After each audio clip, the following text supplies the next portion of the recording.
Good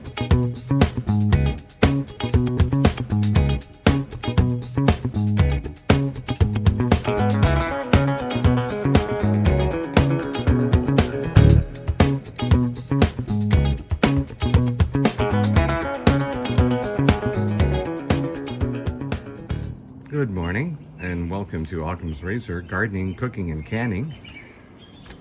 Today is the 51st episode where we do an update on the growth of the garden, its progress throughout the season. If you're following us on YouTube, CommieTube, please give us a like and subscribe.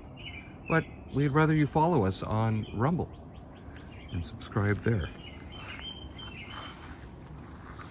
Please hit that little thumbs up. It helps to drive the algorithm and apparently gets us more viewers.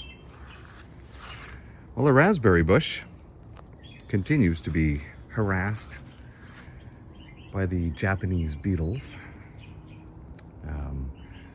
Doing my rounds there in the evening yesterday, and I'd never seen 4 beetles on one leaf just congregating around. They weren't even not even trying to make babies, just like a little sausage party happening there. Knocked them all into a bucket and then threw them into the trap. The traps are filling up, but there's so many of them. So the problem with Japanese beetles is you set a trap and then it attracts them from all over the freaking place. You may just make the problem worse. But how else are you supposed to get rid of them aside from hanging out with the plants all day and picking the beetles off? See, they don't have natural predators here since being introduced into North America, but over time predators are starting to get used to them. I mean, the raptors, the birds, right, they have to pick them up and start feeding them to their young. And we're looking at the compost pile because they threw some old potatoes in here and then they decided to grow. And every time I give them a little soapy spray to kill the bugs off the leaves, right, they seem to perk up. Anyways, so the birds, they need to feed these to their younglings, right? Pick them up, feed them to the younglings, and then the younglings, when they grow up, then they're like, hey, this is tasty stuff. I gotta go feed me some more of these, right? So then they start eating them. And then now I guess a little parasitical little worm thingy. Oh my God, look at this. We're just talking about the Japanese beetle. And there's one right there. Okay, right back. Okay, so I got rid of the fly. The beetle. I got fly in the brain because I was thinking about these flies that are now laying a little egg there on top of the beetle, and it creates a little worm that burrows into the carapace and then destroys the bug from the inside out. So it is starting to get other predators killing it off. It's just we'll have to deal with them in the meantime. You know, at least they're sticking to one plant. I mean, I found them on my potatoes, right? I'm not sure if they're munching, but you know, beetles are beetles. So we have other plants here, tomato plants. Look, they're tomatoes again, just not growing very fast. Not that I care. There's some other tomatoes finally coming out. The tomatoes, I guess, mainly for show and making paste from. Our peppers, very nice. Yesterday we did some canning. We put some peppers in with our canned zucchini. Put some footage together for that. And well, while we're here, let's look at our giant sunflower. Oh, well, it's about knee high. You take the pot out of the equation. And our squash box, just amazing. I'll have to check the precipitation, if it's coming in or not. And we'll have to give them another turmeric spray to capture the new growth. Because yesterday, I must have scraped off about a dozen egg clusters from the squash bugs on the upper leaves. Came out to cut a pepper, got some peppers for canning, and then spent the next 10 minutes scraping eggs off leaves just because I found them. They were were just there. They weren't there like an hour before, which is fine.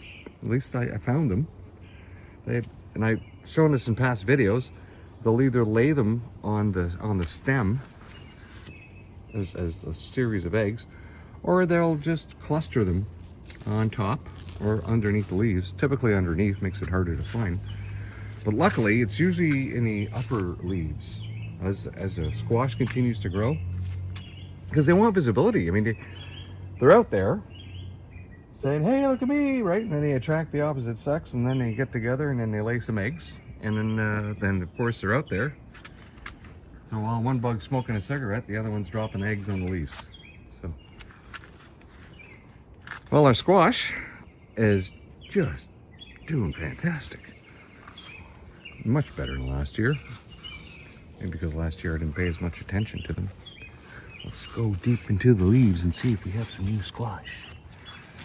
Do we have some new squash? Plenty of squash flowers. Eh? No? Let's see. Maybe on the other side. And of course, I know we have at least 2 of them. Oh yes. Right on. Well, we'll be picking those by the end of the day.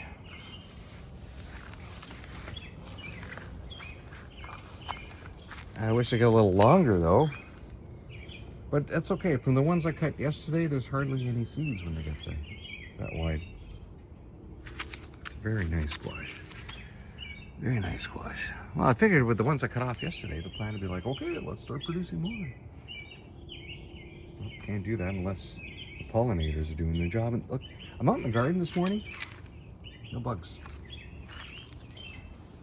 Not too many bugs, except for that beetle I found lounging on the leaf. Well, are we gonna bloody get some beans out of this patch or not?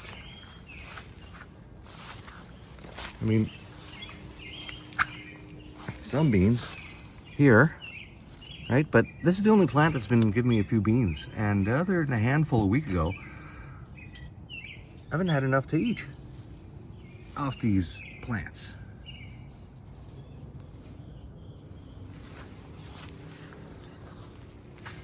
Our potatoes in the corner are doing quite well.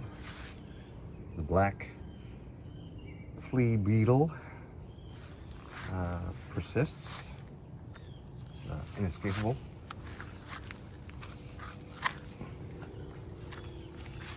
And the only thing keeping it at bay is spraying it twice a day with a mild soapy solution, right? I think you see one there. Is that gonna focus? Focus! Focus! Yeah, I can't focus with these phones. Yep. Well, our onion patch is doing very nice. Well, I hope these onions get nice and big.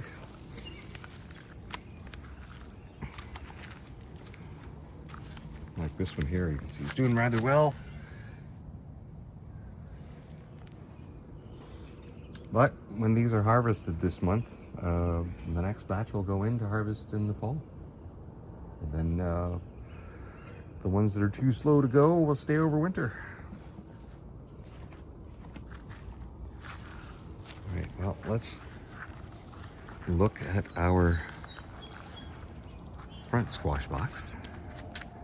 And we can see that it is getting quite busy in there. Very nice. Very, very nice. Okay.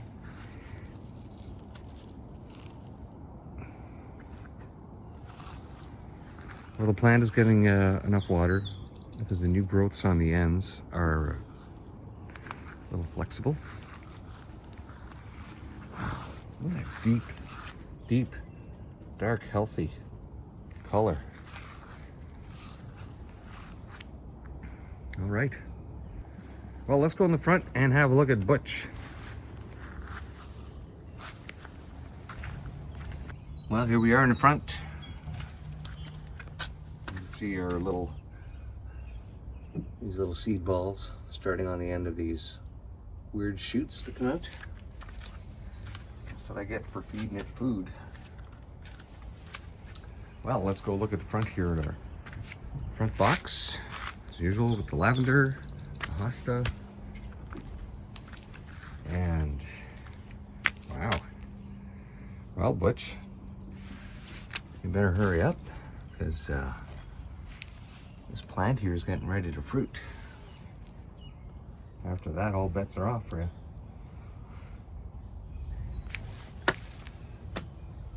Our other pumpkin over there, still slowly growing, along with these squashes. Oh, that one's going to start to explode in growth. The lavender and the hydra.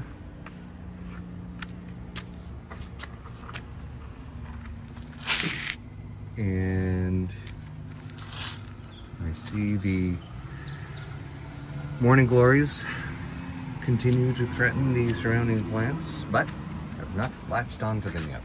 Good. Let's let those other plants have a growth spurt. Let them have some sun. And of course, our morning glories just keep climbing, and there we go. Now they're hassling. Now they're trying to get up into the eaves trough. Yeah. All right, and then on to our little bird shit berry bush, slowly running out of berries. Yeah, and still a few.